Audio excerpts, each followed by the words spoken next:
El pozo y el péndulo, de Edgar Allan Poe. Estaba agotado hasta no poder más, por aquella larga agonía, cuando por último me desataron y pude sentarme, hasta que perdí el conocimiento. La sentencia. ¡No! La espantosa sentencia de muerte. Fue la última frase claramente acentuada que llegó a mis oídos. Culpable. Culpable. Culpable. Luego, el sonido de las voces de los inquisidores me pareció que se apagaba en el indefinido ruido de un sueño.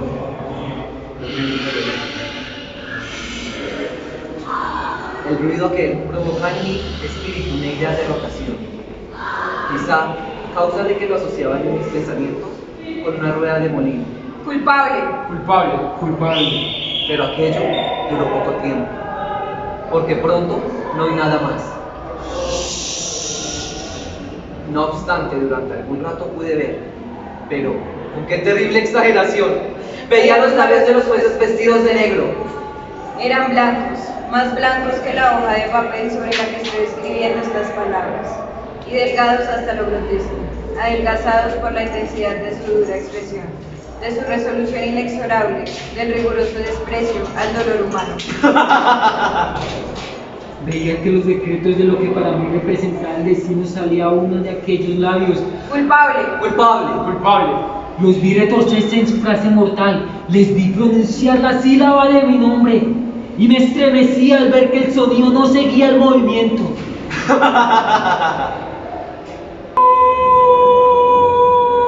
Durante varios momentos de espanto frenético, vi también la blanda y casi imperceptible ondulación de las negras colgaduras que cubrían las paredes de la sala. Mi vista cayó entonces sobre los 7 grandes hachones que se habían colocado sobre la mesa.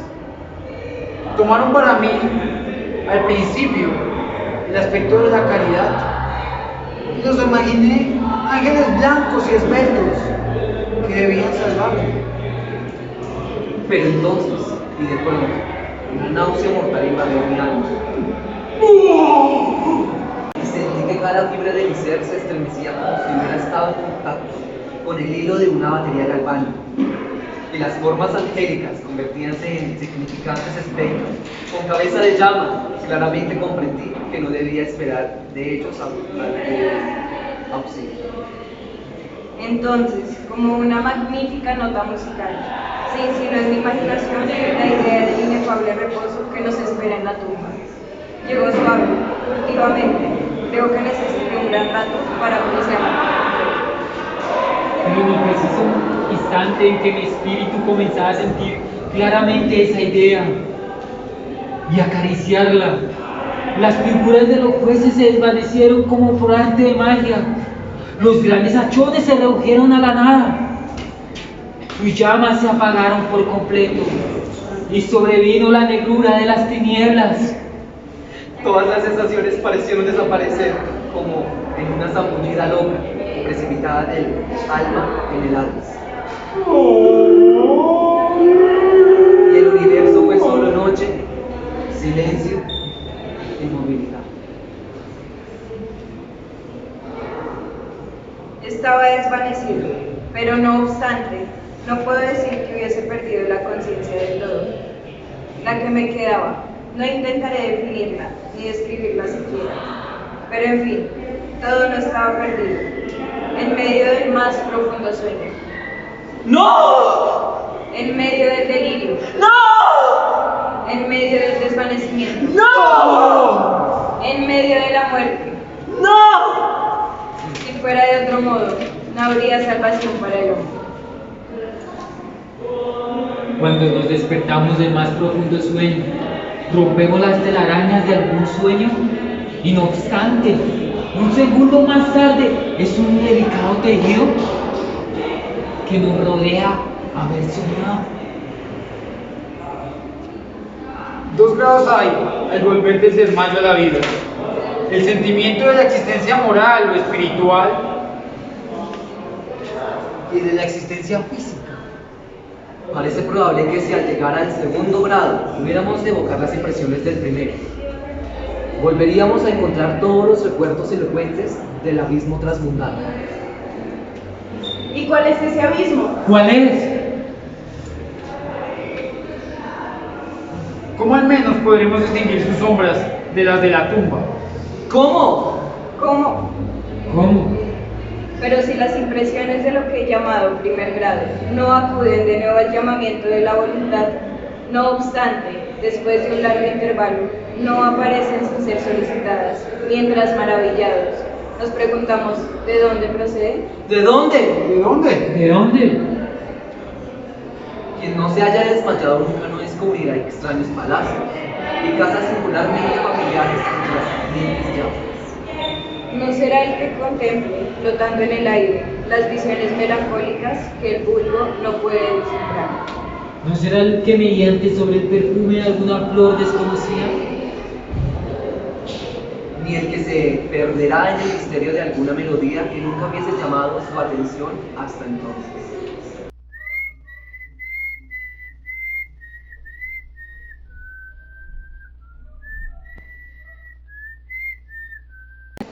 En medio de mis repetidos e incesantes esfuerzos, en medio de mi enérgica tenacidad en recoger algún vestigio de ese estado de vacío, hubo instantes en que soñé triunfar. Tuve momentos brevísimos, en que he llegado a condensar recuerdos que en épocas posteriores mi razón lúcida me ha afirmado no poder referirse sino a ese estado en que parece liquidada la conciencia. La conciencia. Conciencia. Muy confusamente me presentan esas sombras de recuerdos, grandes figuras que me levantaban, transportándome silenciosamente abajo, aún más hacia abajo, cada vez más hacia abajo, hasta que me invadió ese vértigo espantoso a la simple idea del infinito descenso. ¡No! Me recuerdan no sé qué vago espanto que experimentaba el corazón. Precisamente a causa de la calma sobrenatural de ese corazón. Luego, el sentimiento de una repentina inmovilidad en todo lo que me rodeaba.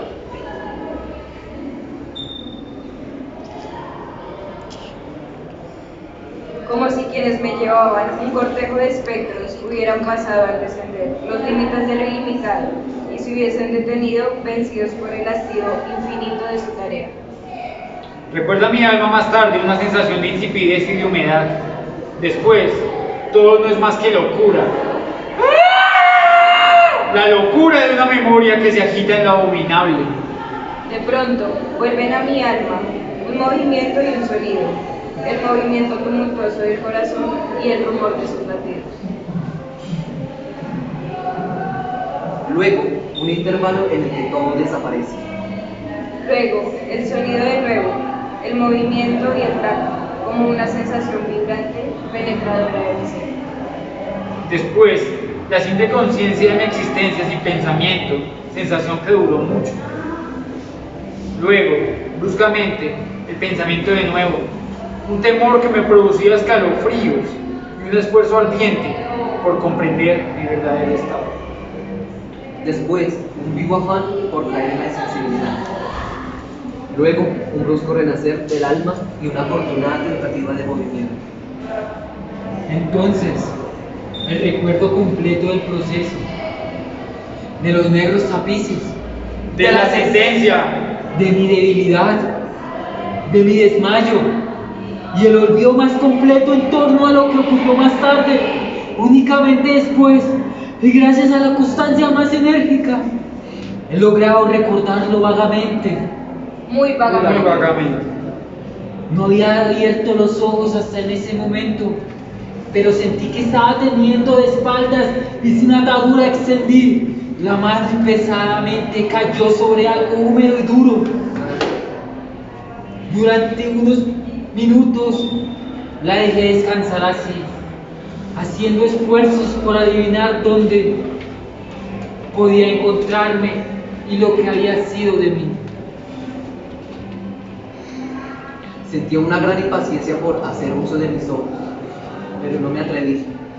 Tenía miedo de la primera mirada sobre las cosas que me rodeaban. No es que me aterrorizara contemplar cosas horribles, sino que me aterraba la idea de lo original. A la larga, con una loca angustia en el corazón, abrí rápidamente los ojos. Mi espantoso pensamiento hallábase pues confirmado. Me rodeaba la negrura de la noche eterna. Me parecía que la intensidad de las tinieblas me oprimía y me sofocaba. La atmósfera intolerablemente pesada. Continué acostado tranquilamente e hice un esfuerzo por emplear mi razón. Recordé los procedimientos de los psíquicos.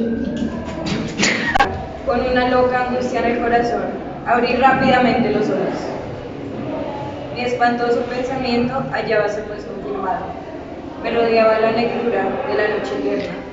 Me parecía que la intensidad de las tinieblas me oprimía y me sofocaba.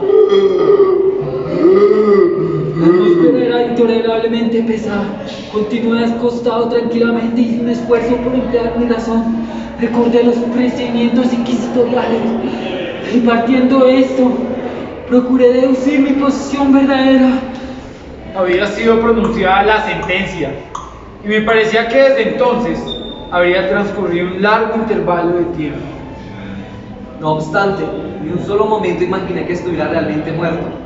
A pesar de todas las ficciones literarias, semejante idea es absolutamente incompatible con la existencia real. Pero, ¿dónde me encontraba y cuál era mi estado? ¿Dónde? ¿Dónde? ¿Dónde? Sabía que los condenados a muerte morían con frecuencia en los autos de fe. La misma tarde del día de mi juicio habíase celebrado una solemnidad de especie. Me habían llevado acaso de nuevo a mi calabozo para guardar en él el próximo sacrificio que había de celebrarse meses más tarde.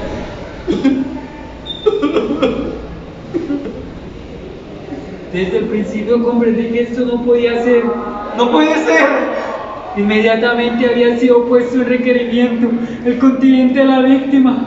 Por otra parte, mi primer calabozo, como todas las celdas de los condenados en el Toledo, estaba emprendado y había en alguna luz. Repentinamente, una horrible idea aceleró mi sangre en torrentes hacia mi corazón. Durante unos instantes, caí de nuevo en mi insensibilidad.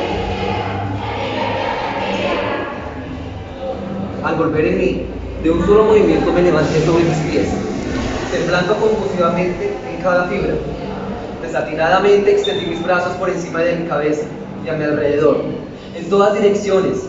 No sentí nada. No obstante, temblaba a la idea de dar un paso, pero me daba miedo tropezar contra los muros de mi tumba.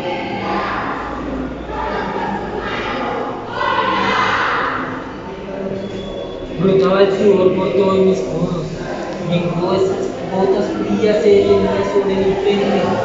A la larga se me hizo intolerable la agonía de la incertidumbre y avancé con precaución, extendiendo los brazos y con los ojos fuera de la órbita, con la esperanza de hallar un débil rayo de luz. Di algunos pasos, pero todo estaba negro. Respiré con mayor libertad.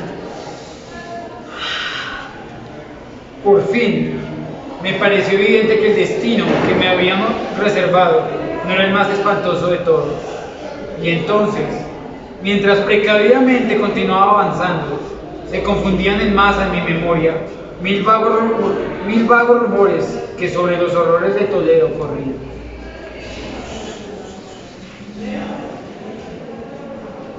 Sobre esos calabozos contábanse cosas extrañas.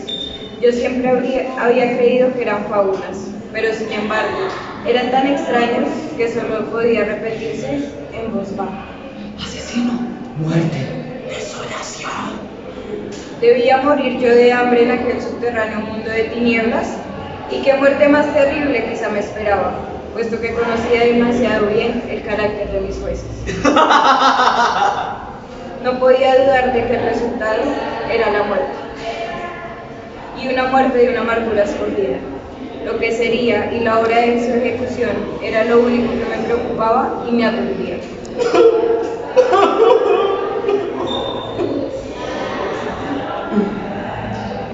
Mis extendidas manos se encontraron por último, sólido obstáculo. Era una pared que parecía construida de piedra, muy lisa, húmeda y fría. La fui siguiendo de cerca, caminando con la precavida desconfianza que me habían inspirado ciertas narraciones antiguas.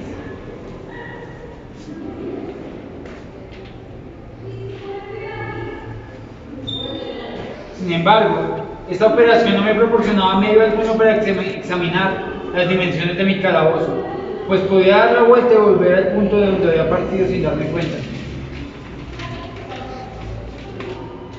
En vista de ello, busqué el cuchillo que guardaba en uno de mis bolsillos cuando fui conducido al tribunal, pero había desaparecido, porque mis ropas habían sido cambiadas por un traje de grosera estamina.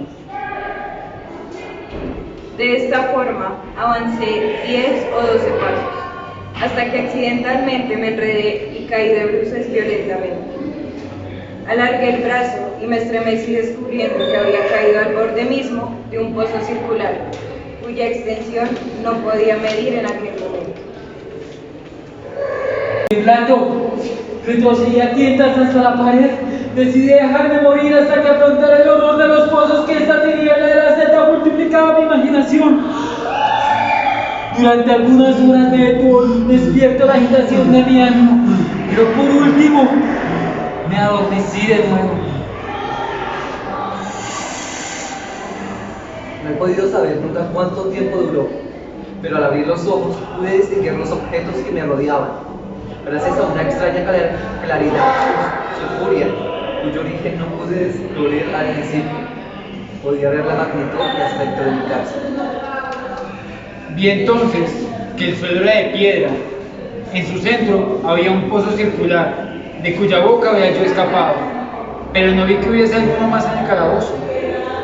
Todo esto lo vi confusamente y no sin esfuerzo, pues mi situación física había cambiado mucho durante mi sueño. Ahora, de espaldas, estaba acostado cuán largo era, sobre una especie de armadura de madera muy larga. Estaba atado con una larga tira que parecía de cuerda. Levanté los ojos y examiné el techo de mi prisión. Hallábase a una altura de 30 o 40 pies y pareciese mucho, por su construcción, a las paredes laterales. En una de sus caras llamó mi atención una figura de las más singulares. Era la representación pintada del tiempo, tal como se acostumbra a representar. Pero en lugar de una guadaña tenía un objeto que a primera vista creí se trataba de un enorme péndulo, como los de los relojes antiguos. No obstante, algo había en el aspecto de aquella máquina que me hizo mirarla con más detención. Mientras la observaba directamente, mirando hacia arriba, pues hallábase colocada exactamente sobre mi cabeza, me pareció ver que se movía. Un momento después se confirmaba mi idea. Su balanceo era corto y por tanto muy lento. Cansado al cabo de vigilar su fastidioso movimiento, volví mis ojos a los demás objetos de la celda.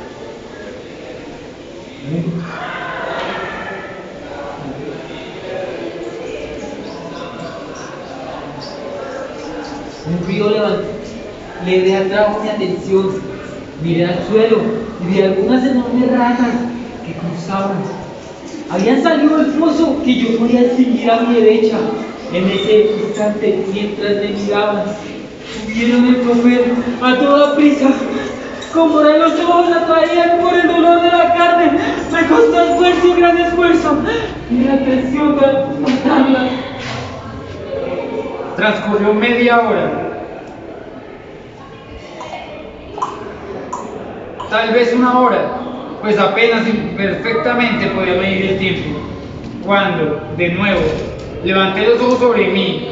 Lo que entonces vi me dejó atónito y sorprendido. El camino del péndulo había aumentado casi una yarda. Pero lo que más me impresionó no fue la idea de que había descendido visiblemente. Puede imaginarse con qué espanto observé entonces que su extremo inferior estaba formado por una media luna de brillante acero. Los agentes de la Inquisición habían previsto mi descubrimiento del pozo. ¡Del pozo! Por tanto, estaba destinado, y en este caso sin ninguna alternativa, a una muerte distinta y más dulce. Más dulce. La oscilación del péndulo se efectuaba en un plano que formaba ángulo recto con mi cuerpo. Vi que la cuchilla había sido dispuesta de modo que atravesara la región del corazón. Rasgaría la tela de mi traje, volvería luego y repetiría la operación una y otra vez.